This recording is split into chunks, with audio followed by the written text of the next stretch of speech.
برطانیہ کے شہر ڈیوزبری میں محفل شعر و سخن اور گیت غزل کا اہتمام ہوا۔ پاکستان سے آئے مہمان شیر خان راجہ جاوید جیدی نے صوفیانہ کلام پیش کر کے سما باندھ دیا۔ یہ پروقار تقریب پر دیکھیں گے بابر مغل کی رپورٹ۔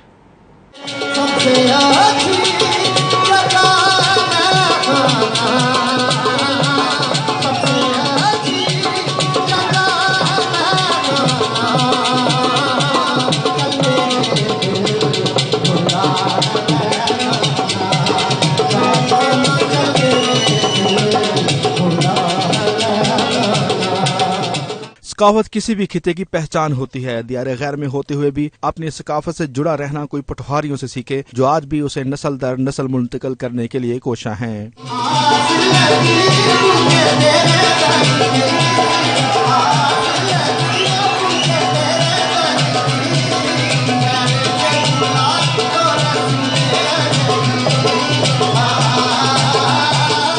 اسی روایت کو برقرار رکھتے ہوئے ڈیوزبری شہر میں خواجہ طاہر ایوب اور دیگر نے شعر خوانی اور گیت غزل کی محفل کا انعقاد کیا، جس میں پاکستان سے آئے نوجوان شعر خواں راجہ جاوید جیدی نے اپنے فن کا مظاہرہ کیا اور خوب داد سمیٹی۔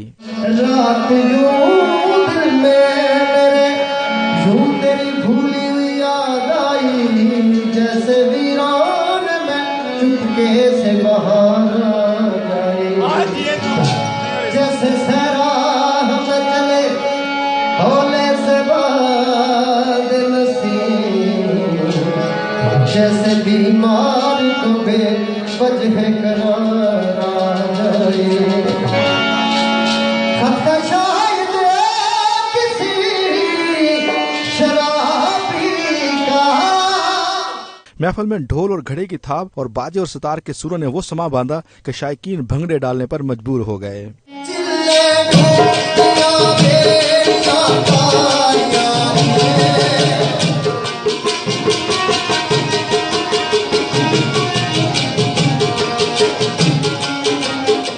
محفل میں برطانیہ بھر سے لوگ شریک ہوئے۔ ان کا کہنا تھا کہ اس طرح کے ثقافتی پروگرام تفریح کے ساتھ ساتھ میل ملاپ اور ثقافت کے فروغ کا بھی اہم ذریعہ ہیں۔ دیار غیر وچ یہ جو پروگرام ہونا بہت بڑی بات ہے اور اس نے نال اپنی ماں بولی پروموشن ہونی ہے۔ میں مبارکباد پیش کرنا طاہر ایوب صاحب کی جنہوں نے بہت اچھا پروگرام منعقد کیتا ہے۔ تو اس طرح نے پروگرام برطانیہ چ ہونا چاہیے تاکہ اسانے ینگسٹر جڑے انہاں کو بھی اس نے پر معلومات ملے۔ آج ڈیوزبری ایک بہت اچھا پروگرام ہوا، چودھری ایوب طاہر ایوب صاحب نے پیش کیتا، آرگنائز کیتا۔ تے برطانیہ وچ شعر و ادب، مذہبی، سیاسی، ادبی ساری چیزاں ضروری اور بالخصوص نئی نسل اور پرانی نسل دونوں واسطے بہت ضروری یہ پروگرام ہونے چاہیے۔ طاہر ایوب صاحب اپنے ساتھیوں اس محفل نے تمام کیتا ہے۔ ساری کوشش یہ ہے کہ جڑی ساری ماں بولی زبان ہے، ساری جڑی آبا اجدادنی ثقافت ہے، اس کی زندہ رکھنے واسطے اساں پوری کوششاں کری رہے ہیں اور سارے سنگی ساتھی ہر شہر تو آنی تے سانا تعاون کری رہے ہیں اور ساری اپنی آنے والی نسل کی بھی پہچان کرانا چاہنے ہیں کہ جڑی ساری ثقافت ہے اس نے بڑے فائدے ہیں، اس نے نقصان کو نہیں ہے۔ اس بزم سے مجھے قدرتی طور پہ بہت پیار ہے، تو آج میں نے پوری کوشش کی ہے ایک تو اس چیز کو ایک مختلف رنگ دیا جائے اور دوسرا جو ہمارے مہمان پاکستان سے آئے ہیں خصوصاً آرٹسٹ ان کی عزت افزائی کی جائے، چونکہ بدقسمتی سے پاکستان میں شاید اس طرح سے انہیں پذیرائی نہیں ملتی ہے جس طرح سے ملنی چاہیے، اور دوسرا یہاں کی کمیونٹی میں جو نمایاں لوگ ہیں ان کو بھی اپریشیٹ کرنے کی ہم نے پوری کوشش کی ہے۔ میں آپ کے اس مائک کے توسط سے جتنے میرے مہمان طول و عرض سے آئے ہیں خصوصاً میڈیا کے دوست ان کا دل کی تھا گہرائیوں سے شکریہ ادا کرتا ہوں۔ اتنا زیادہ اچھا لگنا پیا جی انگلینڈ وچ اچھی تے خاص کر جیڑی ساری ماں بولی زبان ہے پٹھواری اس کی پرموٹ ہونے تکی تے اتنے ینگسٹر جتنے بھی ہے برٹش جتنے بھی ہے اتنی زیادہ محبت کرنے اس پٹھواری زبان نال کہ میں بیان نہ کری سکنا۔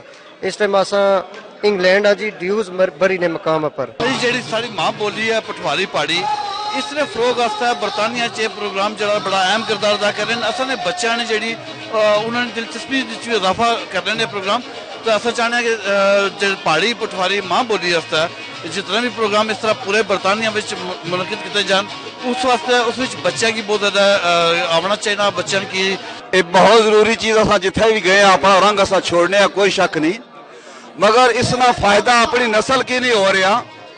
اس واسطے یہ آواز اٹھائی جائے کہ اتنے سکولوں